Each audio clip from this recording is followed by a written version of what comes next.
This week on ATV News, Democrats won local elections throughout the country, President Obama had jury duty, and American university students honored veterans. I'm Alexis Arnold. And I'm Aboko-Colo. ATV News starts now.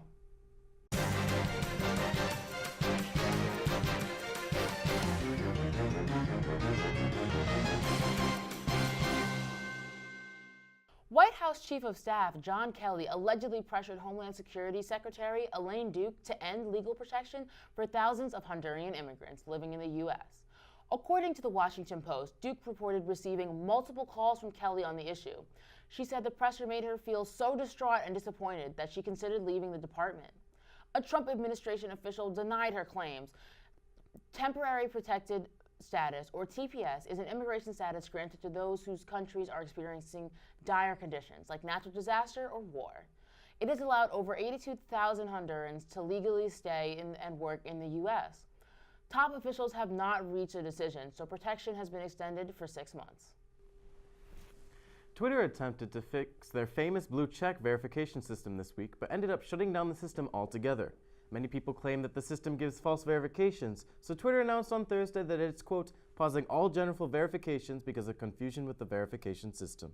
This shutdown comes after Twitter authenticated the man who organized the white nationalist rally at Charlottesville this year, causing critics to claim that Twitter is providing a platform for white nationalist rhetoric.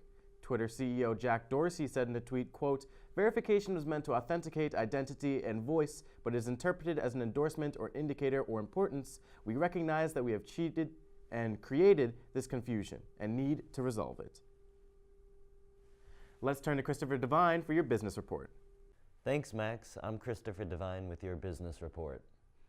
The Kogod School of Business is hosting Sheila Johnson at the Don Myers Technology and Innovation Building on Monday at 1 p.m. Johnson is an entrepreneur and a philanthropist who serves as the CEO of Salamander Hotels and Resorts. Johnson also works in the entertainment business. She is a founding partner of the Black Entertainment Network, and she has served as the executive director on 4 documentary films such as The Butler. You can RSVP for this event on the Kogod School of Business website. Starbucks is officially joining the pastry business. They opened the first chain of the Italian bakery Princi in Seattle. Princi already has 6 locations in London and Milan. It is now embarking on an exclusive agreement with Starbucks to offer its specialties in the chain's Reserve Roasters location starting next year. AT&T and the Department of Justice are entering a heated battle regarding the potential $85 billion mega merger of AT&T and Time Warner. The Department of Justice are concerned that the merger would lead to a monopoly, so they want AT&T to sell Turner Broadcasting, the parent company of CNN, before merging with Time Warner. However, AT&T Chairman Randall Stephenson says that he is not planning on selling CNN. For ATV News, I'm Christopher Devine. Thanks, Christopher. Senator Rand Paul reported several injuries, including 5 fractured ribs and bruised lungs following an attack by his neighbor, Rene Boucher. Paul was cutting his grass on a riding mower when Boucher allegedly attacked him from behind. Boucher has pleaded not guilty to misdemeanor assault and is currently out on bail. There were no witnesses to the attack, so no one knows what its cause was. However, neighbors know that Paul and Boucher have a long-running dispute over grass clippings and leaves blowing onto each other's lawns. So several neighbors believe that the attack was a result of this dispute coming to a head. Other neighbors believe the dispute was over politics, not landscaping. Let's turn to Afaname Ediong with your Politics Report. Thanks, Alexis. I'm Afaname Ediong with your Politics Report. Democrats throughout the country are celebrating this week in response to Election Day when many formerly red seats turned blue. Some notable Democratic wins include that of Danica Rome of Virginia, who was the first elected openly transgender woman to win a seat in the U.S. State House. She defeated Republican Bob Marshall, a 26-year incumbent who was once noted for calling himself Virginia's chief homophobe. Let's turn to national politics. President Trump finished the first leg of his Asian tour. Trump visited Japan, China, South Korea, Vietnam, and the Philippines. During the tour, the president focused on building international resolve to denuclearize North Korea, promote a free and open Indo-Pacific region, and advancing American prosperity through fair and reciprocal trade and economic practices. Trump also delivered a speech to the National Assembly in Seoul in which he warned North Korea not to underestimate the United States. Trump also said that he would not allow the American people to be threatened with destruction. For ATV News, I'm Afaname Ediong. Thanks, Afaname. Air pollution in the Indian capital of New Delhi is 10 times over the safe level of air quality. Because this time of year marks the end of the harvest, farmers in neighboring regions who have recently harvested crops in neighboring states are illegally burning down their fields, sending smoke into the air and turning New Delhi into what one Indian official has said is a gas chamber. The smog has gotten so bad that some airlines have canceled flights into the city. Another Indian official said, quote, more than 6,000 schools have been ordered closed and only trucks carrying essential supplies are allowed into the city. Let's turn to Julia Wunning Zimmer for your entertainment report. Thanks, Max. I'm Julia Wunning Zimmer with your entertainment report. Are you a fan of the cult classic The Room? Visit the Doyle Foreman Theater in the School of Communication for a free screening of The Room on Thursday at 9:15 p.m. Stop by the theater before the screening for pizza and refreshments and promo items for a new film called The Disaster Artist. Don't miss the chance to see rock and roll legend Bob Dylan in concert. Dylan is playing at the Anthem on Tuesday at 7:30 p.m. Buy tickets online before they sell out. If you're looking for a concert on campus, come to the AU Choruses performance on Friday at 7:30 p.m. in the Abramson Family Recital Hall in the Katzen Art Center. The AU Chorus is performing dreamy songs from the contemporary artists such as Eric Whitacre. Tickets range from $5 to $10. For ATV News, I'm Julia Wunning Zimmer. Thanks, Julia. A missing elderly woman in North Carolina was found using a drone this week. The police department had a hard time finding her on foot because of a large cornfield with difficult terrain. Armed with the aerial view from the drone, the pilot located the woman in under 30 minutes. Once the pilot found her, Randolph County officers were quickly dispatched to her hiding spot in the cornfield.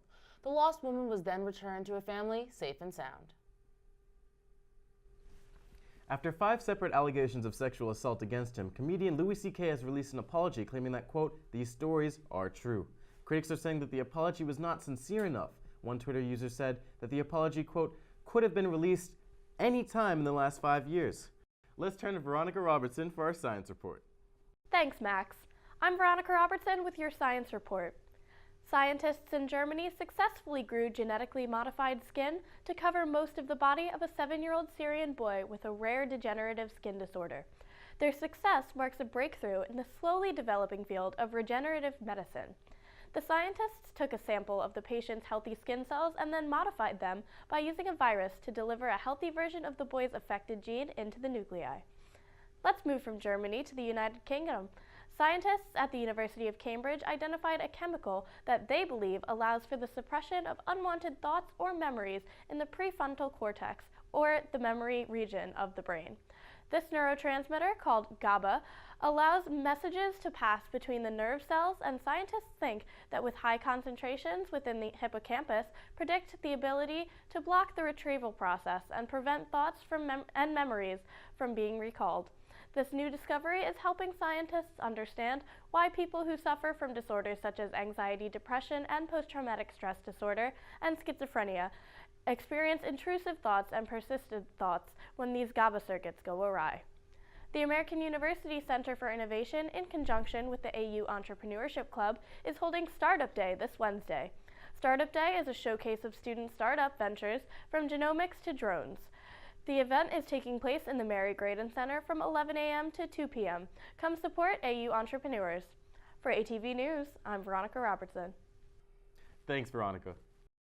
President Obama is re-entering civilian life by reporting for jury duty. Crowds of people gathered in front of a courthouse on Wednesday, hoping to glimpse the former president. Obama made plenty of time for his admirers. During his time in the courthouse, Obama cracked jokes, shook hands, and even signed a copy of his book that one of the jurors had brought. Obama, however, did not stay for long because he was randomly selected for dismissal, just like all other living former presidents who were dismissed when they were called for jury duty. Now to Mawal CD for your World News Report. Thanks, Alexis. I'm Mawal CD with your World News Report. Hezbollah's leader accused Saudi Arabia of declaring war on Lebanon. According to the BBC, Hezbollah is a powerful political and military organization in Lebanon, comprised mainly of Shiite Muslims. The leader's accusations come after the Lebanese Prime Minister suddenly traveled to Saudi Arabia and then shortly after announced his resignation from Saudi Arabia's capital. Hezbollah says that the Lebanese Prime Minister is being held against his will. But the New York Times reports that Saudi officials have said that they were protecting him from an unspecified assassination plot. The Saudi government has advised Saudi citizens not to travel to Lebanon. Other countries in the region have also issued a travel warning against Lebanon. A New Jersey woman could face 20 years in prison for a tweet mocking Zimbabwe's President Robert Mugabe. Zimbabwean police arrested and charged Martha O'Donovan with subverting the government and undermining the authority of the president. Prosecutors accused her of inciting political unrest through her Twitter account. O'Donovan, who lives in Zimbabwe's capital, tweeted last month, quote, "We are being led by a selfish and sick man." Her arrest comes after the government began tightening its control over social media by creating a cybersecurity ministry. China's version of Black Friday, called Singles' Day, has raked in $16 billion in 24 hours for the e-commerce site Alibaba.